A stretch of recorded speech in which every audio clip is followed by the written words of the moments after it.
सत्संग अनुष्ठित होउछि एरसमा सत्संग विहार ना केंद्र सत्संग केंद्र माध्यम परम दरदी पाखरे एकांत प्रार्थना उद्योक्ता भाई और माँ माने निज निज भितर संगति रक्षा करी इष्ट प्राण जीवन यापन करी निजर चरित्र चलन आचरण कथबार्ता को परिमार्जित करी प्रभुंकर मन लाखी हे उठंतु परिवार परिजनकर विश्वास भाजन हे उठंतु परिवेश भितर इष्ट को प्रतिष्ठा करी आउ एई बड़ी सत्संग मान देई निजे धन्य होंतु और आम मानक मध्य धन्य करी तोलंतु। अनुश्रुति ग्रंथ रे परम दयाल श्री श्री ठाकुरंकर श्रीमुखरु निश्रुत हुए जहा इच्छा ताहा करिले तुमे ता किंतु रे चलिबो नाही भल छड़ा मंद करिले परिस्थिति छाड़िबो नाही। सुंदर कथाटी मन पड़ुछि आज विषय वस्तु जहाँ रखिंट ता पूर्वर आपण मान पाखे तोड़ी धरुछि कारण आमे माने समस्ते मनीष आउ मनीष होउछि झिए जे विवेकर अधीन रे चले आउ अमनीष होउछि सीए जे मनर अधीन रे चले सेथिपाई संसार रे जे सावधान रे चलती से होउछंती साधु जे अन्यर मंगल टिकक देखंती से माने होउछंती साधु जे अन्यर मंगल देखंती नाही अन्यर भल कौन निजे विचार करि पकांती से माने साधु पदवाच्य होई पारंती नाही से माने काली अंधार रे थिले आज मध्य अंधार रे अछि अंधार पथर यात्री होई जीवन का विशेष करिदेबे। तेणु दयाल ठाकुर कहउछंती जहा इच्छा ताहा करिले तुमे ता किंतु रे चलिबो नाही भल छड़ा मंद करिले जहाटा भल जहाटा न्याय जहाटा सत्य जहाटा पुण्य जहाटा धर्म्य आमे माने ताकुई करबा कथा किंतु आमे माने सत्संगी हेई सद्गुरुंकर शरणापन्न होई बारंबार सत्संग आसी आम मानकर ना भाषा ना कथा ना व्यवहार ना चालीचलन आज पर्यंत परिमार्जित हो पारे कारण आम मानकर निज जीवन चलनी भितर सत को जेतिकी जाजन करुचु असत को मत सेही बड़ी भाव सांगरे रखिकी चलीचु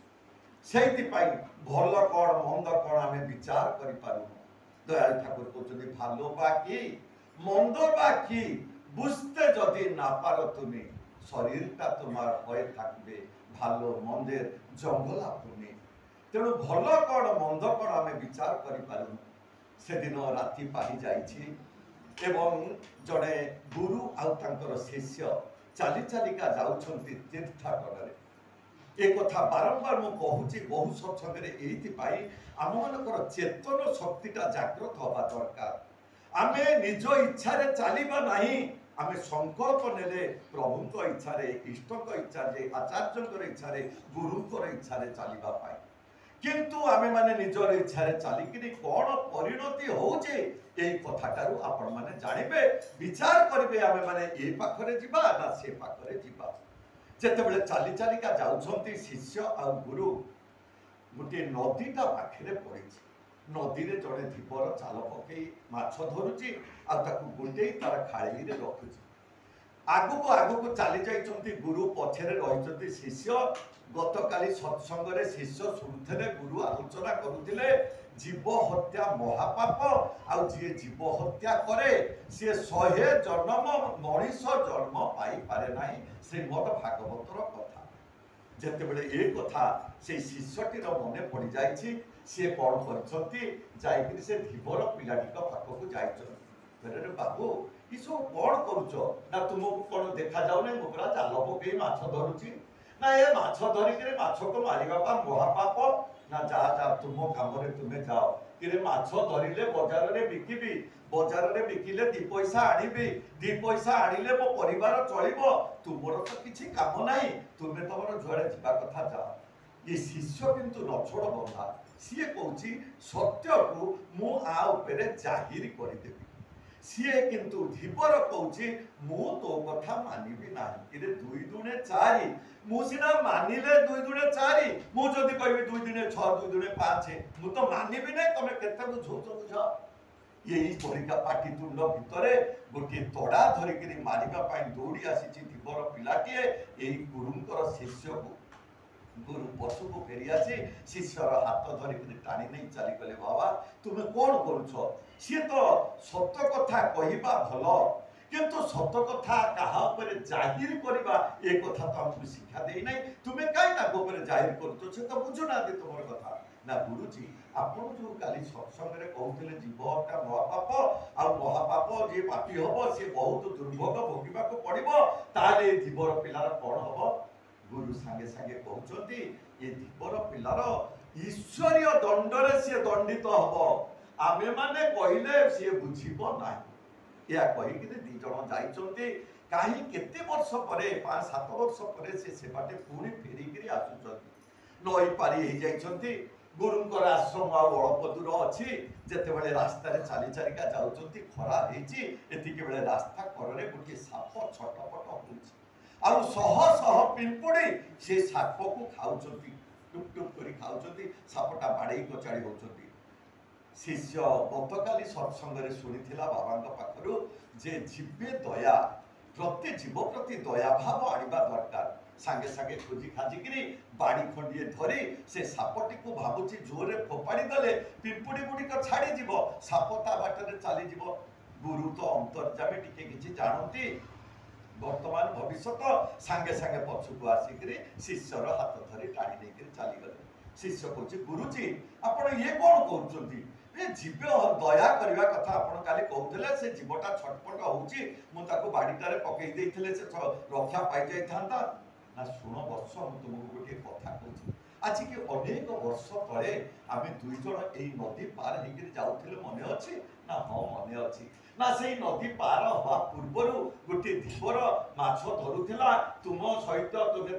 जिते बारण कल तुमको मारे से उठी कथा तुम मन अच्छे ना हाँ अच्छी ना मुझे दिन तुमको कही ना यही धीवर निश्चित ईश्वरीय दंडरे दंडित हम तुम मन को कथाटा पाइला आ तुम हसी देल आज से धीवर तार मृत्यु पर या भितर ये साप जन्मटा पाई आ साप जन्म को पाइला परे ये जो पिंपुड़ी गुड़ाक छिट छिट कर खाऊँ छटछट हो पिंपुड़ी गुड़ा से गुड़ाक माछ तेणु सी तार ईश्वर दंडरे दंडित होउचे आ तुमे कहूँ रक्षा करदेवाई सी आउ केते समय भोगी गले तार ए जन्म से रक्षा पाई पुणी मानव जन्म को चली तेणु मुझे तुम हाथ धरी टाणी आनिली जे ना ताकू से दंड भोगवा दियो तार बोझ तुम्हें जदि मुंड देखई देल तुम तार बोझटा तुम मुंड उपरको चली आसो सी माने रक्षा पाइक चली कथा कहबार तात्पर्य हूँ आम मैंने जो मैंने माँ और भाई मैंने बसीचे आम निज इच्छा चलवा ना संसार में मनीष तीनोटी इच्छा चले बारंबार सत्संग कहुचे गोटे निज इच्छा गोटे पर इच्छा गोटे गुरुंकर इच्छा निज इच्छा जिते आम चलुचु से कि बाट चलला दोछकी पड़ जाऊँ आ दोछकी पड़ जाऊँ माने जिते व्यक्तिगत जीवन सरी जाऊँगी वैवाहिक जीवन चली आसूची माँ पाखरु बापा पाखरु गुरु पाखरु भल पाइबाटा आस्ते से सहधर्मिक आड़ को चली जाऊँगी आते चली जाऊँगी गोटे गोटे समस्या आसिल गला बेलू पुरुषर जीवन में जदि गुरु उज्जीवित न था बाप माँ कथार न था सी बाध्य होकर तार स्त्री कथार राजी हो जाऊँ फल कौन होते दुई भाई गंडगोल लगी जाऊँगी जिते जमीबाड़ी संबंधी घर संबंधी गोटे सांग को जा पचारुची बड़ भाई कौन करवा ना केस करदे बापा जमी दी भाग हो दी जन जाक पाई समस्या से कथा नुह केस करदे आक्रोश भाव जागृत हो जाए हिंसा भाव जागृत हो जाए दोष दृष्टि संपन्न मनीष हो जाए भाई भाई को देखी कथबार्ता करि पारे ना कौन करने को पड़ो से लोक जहाँ को पचारा ताकू मालूम ना कहीं जीवन में इष्ट आचार्य गुरु पुरुषोत्तम सर्वाग्रे सर्व उच्चरे ना तेणु सी जहाँटा कहीदेला भूल परामर्श देदेला परम दयाल श्री श्री ठाकुर से कहते नाई को निष्ठा नाई को अनुराग स्वस्ति ଚର୍ଯା ନାହିଁ କୋ ଯାର ତାର ଉପଦେଶ ଦେ ଜନ ଚଳେ ନିଛକ ପତନ ହୋଇ ତାର। ଯାହାର ନିଷ୍ଠା ନାହିଁ ମାନେ ପ୍ରଭୁଙ୍କ ସହିତ ଲାଗି ରହିବାର ଭାବ ନାହିଁ, ଯାହାର ଅନୁରାଗ ଭଲ ପାଇବା ଟିକକ ତା ଭିତରେ ନାହିଁ, ଯିଏ ଜୀବନରେ ମାନେ ଶ୍ରେୟକୁ ଶ୍ରେୟାନୁଗ ଗତି ଯାହାର ନାହିଁ, ତାର ଉପଦେଶ ମୁଁ କଣ ମାନିବି? ଯଦି ମାନିବି ନିଛକ ପତନ ହୋଇ ତାର ନିଛକ ପତନ ହେଇଯିବ। ତେଣୁ ଭାଇ ଓ ମା ମାନେ ଆମେ ମାନେ ସମସ୍ତେ ଗୋଟିଏ ସାଂସାରିକ ଜୀବନ ଯାପନ କରୁଛେ। ଆଉ ଏ ସାଂସାରିକ ଜୀବନ ଯାପନ ଭିତରେ ଚାରୋଟି ଗୁଣ ସଦା ସର୍ବଦା ସମସ୍ତଙ୍କର ରହିବା ଦରକାର। ସେ କର୍ମୀ ଭାଇ ହୁଅନ୍ତୁ, ସାଧାରଣ ଗୁରୁ ଭାଇ ହୁଅନ୍ତୁ,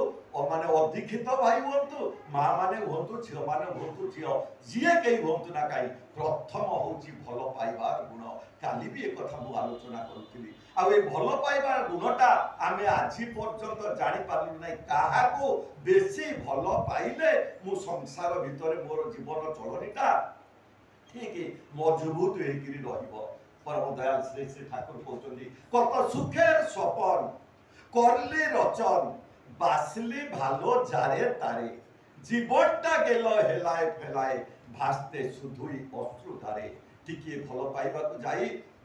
মানে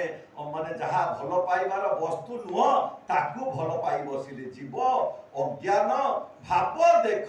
দুঃখকু মনে মহা সুখ। যিয়ে দুঃখ তাকু যাই ভাল পাই বসিলি, তেণু মোর তাকু সুখ পাইবার আশারে দুঃখ বি টিকক পাইব। তেণু দয়াল ঠাকুর যে কথাটা কৌଛନ୍ତି, কত সুখের স্বপন করলি রচন বাসলি ভালো যারে তারে। যাহাকু নাই তাহাকু মু ভাল পাইলি। তাহলে কোন পরিণত হলা না ভাল পাইবার কায়দা টিকক ন জানিথিবারু যাহাকু মু ভাল পাইলি সেটি ব্যতিক্রম দৃষ্ট হইগলা। সেদিন বঢ়িয়া কথাটা কହୁଥାନ୍ତି ଆମର ଯାଜପୁର ସତ୍ସଙ୍ଗ ବିହାରର ସେ ଋତିକ ଭାଇ ଯିଏ ଆସନ୍ତି ଜଗତସିଂହପୁର ବିଭିନ୍ନ ଆଡ଼କୁ, କହିଲେ ସ୍ୱାମୀ ସ୍ତ୍ରୀଙ୍କର ଗଣ୍ଡଗୋଳ ଲାଗିଗଲା। ଗୋଟେ ହସ କଥା, ସମସ୍ତେ ଜାଣନ୍ତୁ ମନ ଭିତରେ ଆମେ ଆସିଛେ କିଛି ଜାଣିବା, କିଛି ବୁଝିବା, ଆମ ଘରଟିକୁ ଏକ ତୀର୍ଥରେ ପରିଣତ କରିବା, ଆମ ଘରର ଅସଜଡ଼ା ଲୋକଙ୍କୁ ମଧୁମୟ ନମନୀୟ କମନୀୟ କଥାରେ ନିଜର କରି ତୋଳିବା, ସମସ୍ତଙ୍କ ଭିତରେ ଭଲ ପାଇବାଟାକୁ ଖେଳେଇ ଦେବା। ସେଦିନ ବଡ଼ ମନ ଦୁଃଖରେ ଗୁରୁ ଭାଇ ଜଣକ କହୁଛନ୍ତି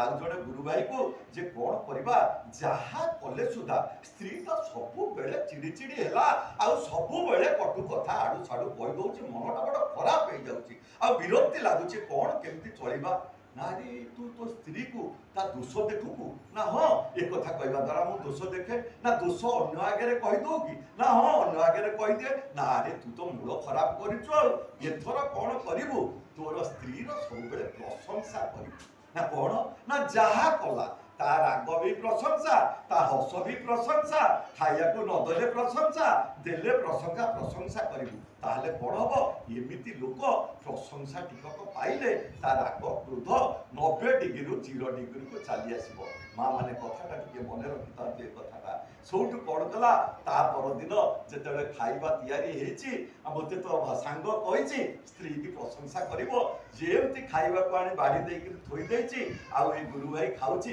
କହୁଛି ଆଜି ତରକାରୀଟା କେତେ ବଢ଼ିଆ ହେଇଛି, ଆଜି ଭଜାଟା କେତେ ବଢ଼ିଆ ହେଇଛି। ସ୍ତ୍ରୀ କହୁଛି, ହେରେ ଚୁପଡ଼ିଖିଆ, ସବୁଦିନ ମୁଁ ରୋଷେଇ କରେ, କୋଉଦିନ ପ୍ରଶଂସା କରିବୁ, ଆଜି ଭାଉଜ ରୋଷେଇ କରିଛି ବୋଲି ଭାରି ପ୍ରଶଂସା କରୁଛୁ। କହିଲା ଭୁଲ ହେଇଗଲା, ମୁଁ ଆଉ ଜାଣିପାରିଲି ନାହିଁ। କହୁଛି, ହେରେ ଚୁପଡ଼ିଖିଆ, ସବୁଦିନ ମୁଁ ରୋଷେଇ କରେ, କୋଉଦିନ ତ ଟିକେ ପ୍ରଶଂସା କରୁନୁ, ଆଜି ଭାଉଜ ରୋଷେଇ କରିଛି ବୋଲି ଭାରି ପ୍ରଶଂସା କରୁଛୁ। କଥା କହିବାର ଭଲ ପାଇବାର କାଇଦା ଟିକକ ଆମେ ଜାଣିପାରିଲୁ ନାହିଁ। ଆମେ ଶିବ ମନ୍ଦିରକୁ ଯାଉଛୁ, ସେଠି ଯାଇକରି କାଳୀଙ୍କର ମନ୍ତ୍ର ପାଠ କରୁଛୁ, ଶିବ ସେଥିରେ ତୃପ୍ତ ହେବେ ନାହିଁ। ଆମେ ଗଣେଶଙ୍କ ମନ୍ଦିରକୁ ଯାଉଛୁ, ସେଠି ସରସ୍ୱତୀଙ୍କ ମନ୍ତ୍ର ପାଠ କଲେ ସରସ୍ୱତୀ ତୃପ୍ତ ହେବେ ନାହିଁ। ତେଣୁ ପାରିବାରିକ ଜୀବନ ଭିତରେ ଗୋଟିଏ ବୋହୂ ତାର ଘରଟାକୁ ସେ ସଜେଇବ, ପୁରୁଷ ଚଳିବ ପୁରୁଷୋତ୍ତମଙ୍କୁ ନେଇ, ସାଥିରେ ପଡ଼ୋଶୀ ଜଗତ ଖାନା, ଆଉ ସ୍ତ୍ରୀ ଚାଲିବ ତାର ସ୍ୱାମୀଙ୍କୁ ନେଇ ଏକ ଆଦେଶରେ ଚଲାଇବ। ମାନେ ସ୍ତ୍ରୀ ତାର ସ୍ୱାମୀଙ୍କର ମୁଖରେ ହସ ଫୁଟାଇବାକୁ ଯାଇ ଶାଶୁ ଶ୍ୱଶୁର ସେବା, ଦିଅର ନଣନ୍ଦ ସେବା,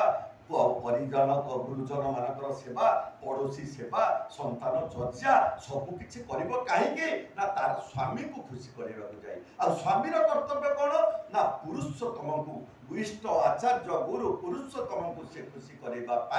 तार जगत खाना पड़ा पड़ोशी आत्मीय स्वजन पाखक जाई तांको इष्ट भाव रे भावित कराई तांको भितरे से धर्मीय चेतनाटा को जागृत करैकरी जीवन को अतिबाहित करिवो। दयाल ठाकुर कहते ए जे थाए ना हो जो परिवार भितरे ए कथा देखा जाए नाई आबल ताबल घूर्णी घूरे हतई थाके क्षय तेणु जीवन चलनीटा क्षय होकर चली जाए मनीष सुपथगामी हो पारती ना से तो ये सत्संग से तो ऋतिक देवगण बुली बुली आज ऋतु जजौती इति ऋतुरे ऋतुरे बुले प्रभुंर आगमनर वार्ता तांकर करुणार कथा दयार कथा लोक मान पाखरे पहुंचाई दे लोक इष्ट प्राण कर गढ़ी तोड़ा प्रयास नौकरी से आज आचार्य देवंकर आम मान पाखे डाकरा आम मैंने किभली भाव में जीवन को अतिबाहित कर चलवा तेणु पारिवारिक जीवन भितर परम दयाल श्री श्री ठाकुर कहते माँ मान प्रति विशेष कर तुम्हें माने चाहिए तुम घर एक तीर्थ एक देवालय वैद्यालय औषधालय भोजनालय परिणत हम तुम्हें जदि न चाहब ताले हो पार ना से दिन जाऊ थाए छेंड सत्संग मो 50 वर्ष मोर पूरण हो गला ए वर्ष को लेकिन 50 वर्ष सत्संग भितर एते लोक मो जीवन में मुझे कोई देखी ना छेंड सत्संग वार्षिक उत्सव आगे बसी मंत्री परिषद माने सब आउ रीतिक देवता माने 50-60 जन विभिन्न आड़ू आसी 3000 लोकों व्यवस्था है प्राय 2000 लोक सत्संग बसी मु ठीक जाऊँगी जड़े माने चिठिकार कर्मी कहते भाई ये माँ माने भाई मान जमा मानती ना टिके ठाकुर कौन कथा थी से कथा टे कह मुझे हसीदेली समस्ते अनौती जीवा बाटरे यही कथा से मत कहीदेले जे माँ मैंने कौन भाई मान को मानुना ना माँ मैंने भी चाकरी कर भाई मैंने भी चाकरी कर तू तो भी मु तो भी पुओ काखेब किए यही भलिका भाव में आज सहर जीवन यापन हो चली जाऊँगी किंतु जो माने सत्संगी जो माने गुरु को ग्रहण करछंती से झीटी जदि चाकरी करिथाए सी मुंड भितर भाबिबो मोर ए चाकरीर अर्थ मोर स्वामीकर मो सासु ससुरंकर मोर देवता ब्राह्मणकर मो इष्टंकर मो परिवार परिजनकर मोर रोगशोक व्याधि जंत्रणार मोर विपदापद भविष्यतर समस्त काम रे लागि जीवो से स्वामीकर इच्छा रे चलिबो आदि निज इच्छा चल मुझे स्वार्थ भावापन्न हो गली स्वामी सांगे मोर ना मन मिलला ना हृदय मिलला ना जीवन चलनी मिलला ताहले कौन हम आस्ते आस्ते से प्रभावटा आम मान पिला पड़ो काली सत्संग से कहते जे छोट पिला को आज जन्म दबाको आज पाश्चात्य संस्कृति रे माने मनीष मजी जाए छुआ को जन्म दवाई माँ मैंने आज राजी ना जदि जन्म देले बहु जगार निजर अमृत टिकक दवा राजी ना द्वारा पपु बोतल